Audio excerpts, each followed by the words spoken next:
एक बार एक युवक गौतम बुद्ध के पास आया और गौतम बुद्ध से बोला कि हे बुद्ध, मेरे मन में इतने गंदे विचार क्यों आते हैं।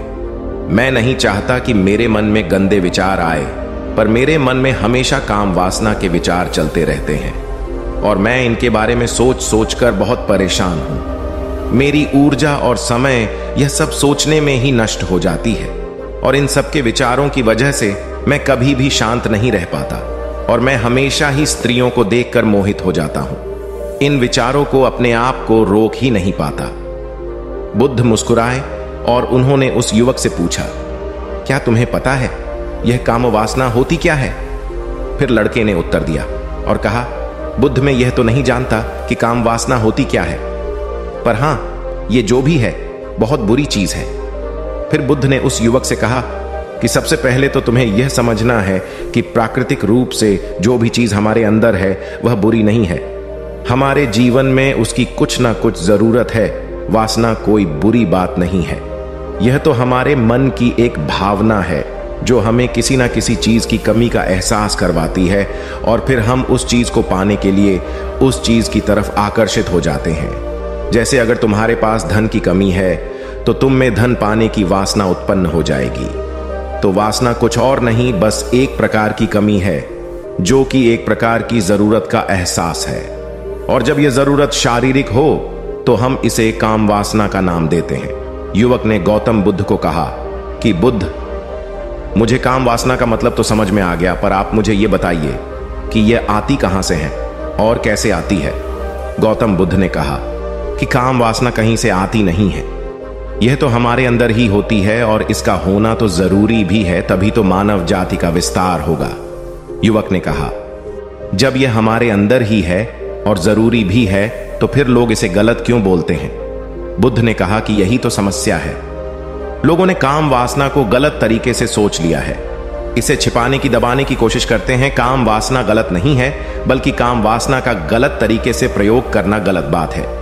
लोग जिससे प्रेम करते हैं बस उसी के लिए जीने लग जाते हैं, उसे पाना ही अपना लक्ष्य बना लेते हैं और उसी के बारे में हमेशा सोचते रहते हैं, पर यह सब गलत है। बुद्ध ने युवक से कहा, क्या तुम्हें पता है जानवरों में भी काम वासना होती है? युवक ने उत्तर दिया, हां बुद्ध, जानवरों में भी काम वासना होती है, क्योंकि जानवर भी तो आखिर अपनी पीढ़ी को आगे बढ़ाएंगे। बुद्ध ने कहा, तो फिर हम जानवरों की काम वासना को गलत क्यों नहीं कहते? युवक ने कहा, मुझे नहीं पता महात्मा, आप ही मुझे बताइए। गौतम बुद्ध ने कहा कि जानवर अपनी काम वासना का प्रयोग आनंद प्राप्ति के लिए नहीं करते, वह तो सिर्फ संतान उत्पन्न करने के लिए ही काम वासना का उपयोग करते हैं। जानवरों को प्रकृति ने इतनी समझ नहीं दी कि वह काम वासना को अपने सुख का आधार बना सके, जबकि मनुष्य अपनी समझ के बलबूते पर प्रकृति में पाई जाने वाली प्रत्येक वस्तु को अपने सुख के लिए प्रयोग करता है। हम इंसानों ने ही काम वासना को अपने सुख का साधन बना लिया है, जबकि प्रकृति ने तो हमें अपने वंश को आगे बढ़ाने के लिए दिया था, लेकिन इंसानों ने इसे अपने जीवन का परम लक्ष्य बना रखा है और इस तरह से काम वासना का भी लगाम हो जाना गलत है। युवक ने पूछा, महात्मा जी, ये काम वासना हम पर हावी क्यों होती है? तब गौतम बुद्ध ने कहा कि सुनो, अब जो मैं तुम्हें बताऊंगा उसे तुम ध्यानपूर्वक सुनना। काम वासना का सारा खेल तुम्हें समझ आ जाएगा, तुम्हें तुम्हारे सारे सवालों का जवाब मिल जाएगा। बस तुम्हें ध्यान से सुनकर समझना है। एक बार की बात है, एक आश्रम में गुरु और उनके शिष्य रहा करते थे, जो रोजाना आश्रम के बाहर स्थित गांव में भिक्षा लेने के लिए जाते थे।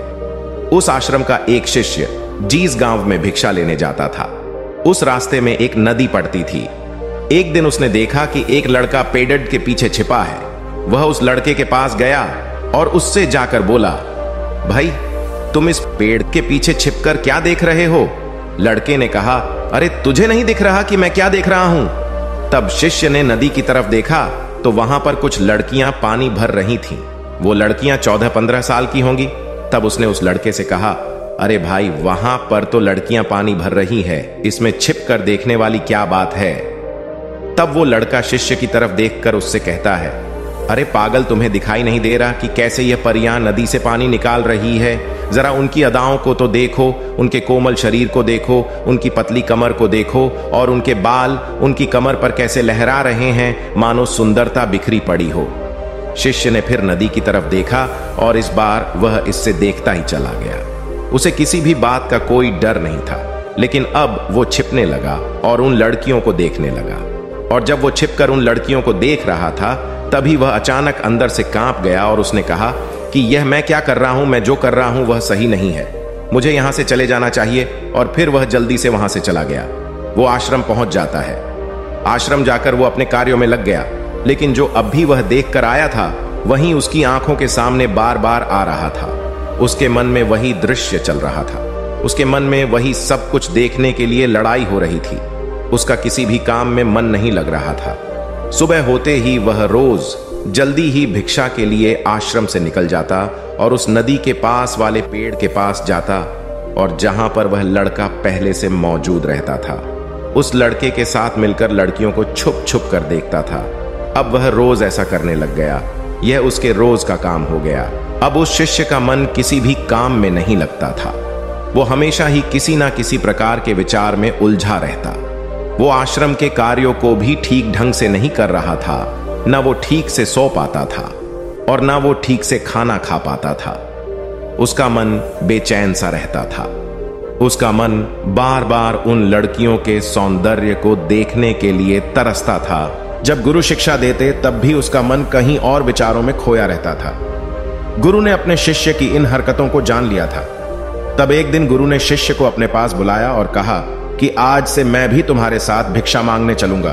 तुम और मैं साथ साथ भिक्षा मांगने चलेंगे। तभी शिष्य गुरु को मना करते हुए बोला, नहीं गुरुदेव, आप परेशान क्यों हो रहे हो?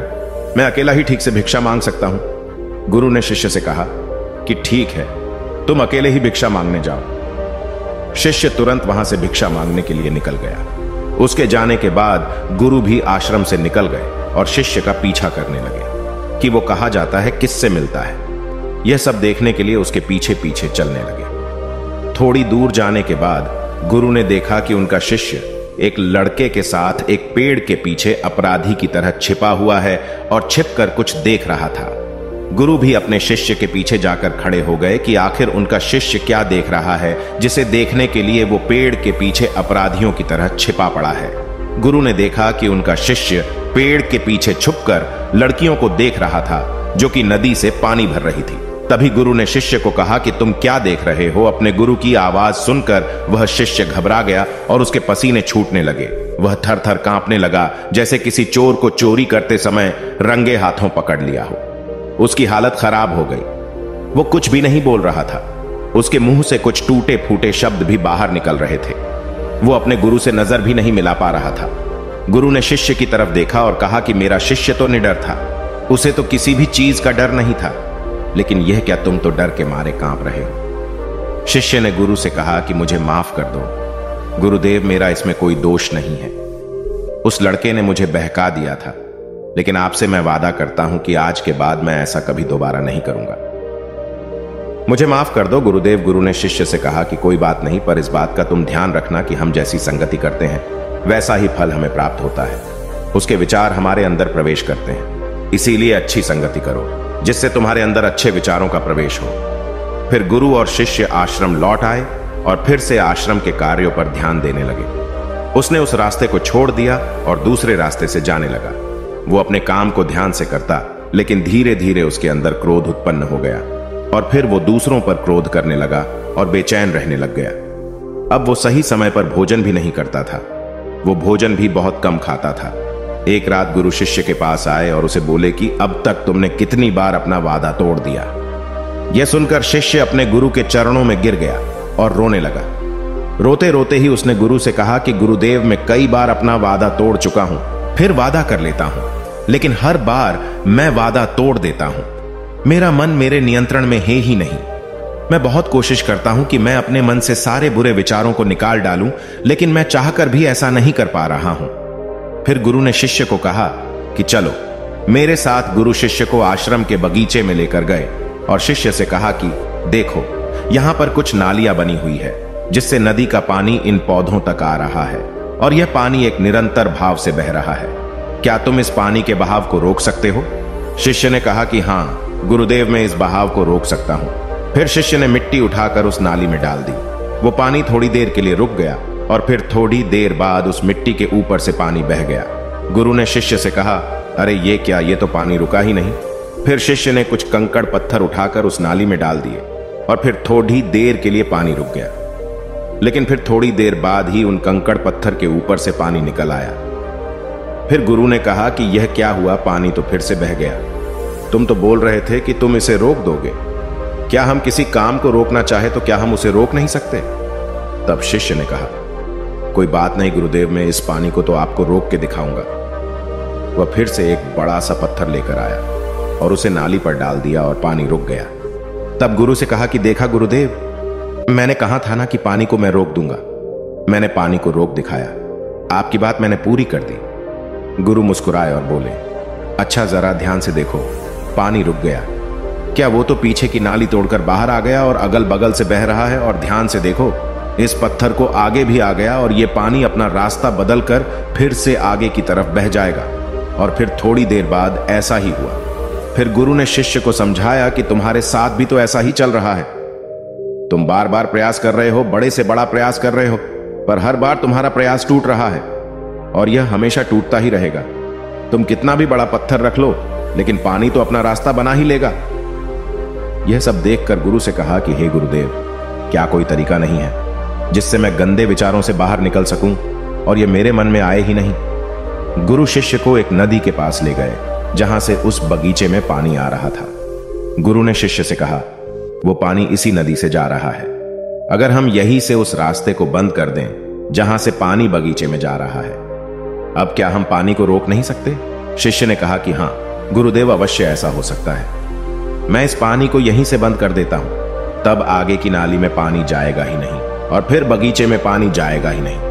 फिर से नदी से जाने वाले रास्ते को बहुत मेहनत करके पत्थर और मिट्टी डाल डालकर बंद कर दिया और गुरु से कहा कि गुरुदेव, मैंने पानी को बंद कर दिया है, अब यह पानी बगीचे में जाएगा ही नहीं। तब गुरु ने कहा कि अगर पानी बगीचे में नहीं जाएगा तो पेड़ पौधों को पानी कहां से मिलेगा? उन पेड़ पौधों को तो पानी की आवश्यकता है, और उन पेड़ पौधों में कुछ पेड़ पौधे तो ऐसे हैं जिनको रोज पानी की आवश्यकता है। वह तो मुरझाकर मर ही जाएंगे, उनका क्या होगा? पानी तो हमें खोलना ही होगा। शिष्य ने गुरु की बात सुनकर वापस नदी से जाने वाले पानी का रास्ता खोल दिया। तब गुरु ने शिष्य से पूछा कि अगर हम इस नदी के पूरे पानी को बगीचे की तरफ मोड़ दे तो क्या होगा? तब शिष्य ने जवाब दिया कि गुरुदेव, वहां पर जितने भी पेड़ पौधे हैं वो गलकर नष्ट हो जाएंगे, वहां पर कुछ नहीं बचेगा। फिर गुरु मुस्कुराए और बोले, तुम इस बात को समझो कि हमें किसी भी चीज को रोकना नहीं है, बस हमें हमेशा संतुलन बनाए रखना है। कम पानी से भी पौधे नष्ट होते हैं और ज्यादा पानी से भी पौधे नष्ट होते हैं। हमारा जीवन संतुलन से ही चलता है। गुरु ने शिष्य से कहा कि अगर मैं तुम्हें कहूं कि तुम आम के बारे में मत सोचो तो तुम्हारे मन में सबसे पहले किसका चित्र आएगा? शिष्य ने कहा कि गुरुदेव, मेरे मन में तो पहला चित्र आम का ही आएगा। गुरु ने कहा कि जब हम गंदे विचारों को जबरदस्ती रोकने का प्रयास करते हैं तो वह और मजबूती के साथ हमारे अंदर प्रवेश करते हैं और ज्यादा हमारे अंदर उठते हैं। इसीलिए हमें उन्हें कभी भी दबाने की कोशिश नहीं करनी चाहिए। फिर गुरु ने शिष्य को जाते हुए कहा कि हमारे गंदे विचार बुरे लोगों की संगति करने की वजह से भी आते हैं। कई बार क्या होता है कि कामुकता हमारे अंदर होती नहीं है, लेकिन कुछ अश्लील लोगों के साथ रहने की वजह से यह हमारे अंदर हावी हो जाती है। फिर शिष्य ने कहा कि गुरुदेव, आप सही कह रहे हैं, मैं अपने मार्ग से भटक गया था। फिर वो शिष्य उस रात बहुत ही चैन की नींद सोया। सुबह अपने कार्यों को पूरे मन से किया और फिर सुबह वो भिक्षा लेने के लिए उसी रास्ते से गया जहां वह लड़का आज भी पेड़ के पीछे छुपकर उन लड़कियों को देख रहा था। वो शिष्य नदी पर गया जहां वह लड़कियां पानी भर रही थीं। उसने उन लड़कियों से पानी मांगा। उन लड़कियों में से एक लड़की ने उसे पानी पिलाया और उस सन्यासी शिष्य के चरण छुए। शिष्य ने उसे आशीर्वाद दिया कि तुम्हारा कल्याण हो। उसका मन सकारात्मक ऊर्जा से भर गया। उसके चेहरे पर मुस्कान आ गई थी, जैसे कि उसे कुछ खोया हुआ वापस मिल गया हो। वह वापस अपने रास्ते से जाने लगा। तभी पीछे से वह लड़का आ गया जो पेड़ के पीछे छुपा हुआ था। वह शिष्य के पास आया और बोला कि क्या बात है, आज तो तुमने नजदीक से दर्शन कर लिए, तुम तो मुझसे भी आगे निकले। तब शिष्य ने कहा कि हम हमेशा दूसरे के दर्शन करने में ही व्यस्त रहते हैं, अपने दर्शन कर ही नहीं पाते। तुम कब तक इस पेड़ के पीछे छुपते रहोगे? किसी को पसंद करते हो तो उससे बोल दो, अगर वो भी तुम्हें पसंद करती है, और शादी कर लो। पर उससे पहले तुम कुछ बन जाओ तथा अपने आप को पहचान लो। ऐसे अपना समय बर्बाद मत करो। फिर वह लड़का रोज उससे मिलने लगा और उस लड़के ने नदी पर जाना छोड़ दिया। और फिर वो लड़का अपने जीवन में कुछ बनने के लिए संघर्ष करने लगा। तो तुमने देखा संगति का असर क्या होता है। अपनी संगति बदलो, अपने विचार बदलो। बुद्ध ने युवक से पूछा कि क्या तुम्हें तुम्हारे सारे सवालों का जवाब मिल गया? तब युवक ने कहा कि हां महात्मा जी, आपका बहुत बहुत धन्यवाद। तब गौतम बुद्ध ने युवक से कहा कि जब तुम्हारे मन में गंदे विचार आए तब आप अपने आप को दोषी मत मानो। यह शरीर है और यह सब इसमें हजारों वर्षों से सीखा है। यह केवल तुम्हारे सोच लेने से, शपथ लेने से यह टूटने वाला नहीं है, लेकिन तुम्हारे पास वो शक्ति है और वो ऊर्जा है जिसका तुम्हें संतुलन बनाए रखने के लिए उपयोग करना है। तुम एक जीवित ऊर्जा हो जो कुछ भी अनुभव करने के लिए स्वतंत्र हो, जो कुछ निर्माण करने के लिए स्वतंत्र हैं। इसीलिए तुम अपने आप को पहचानो। दोस्तों, आपको यह कहानी कैसी लगी हमें कमेंट करके जरूर बताना। और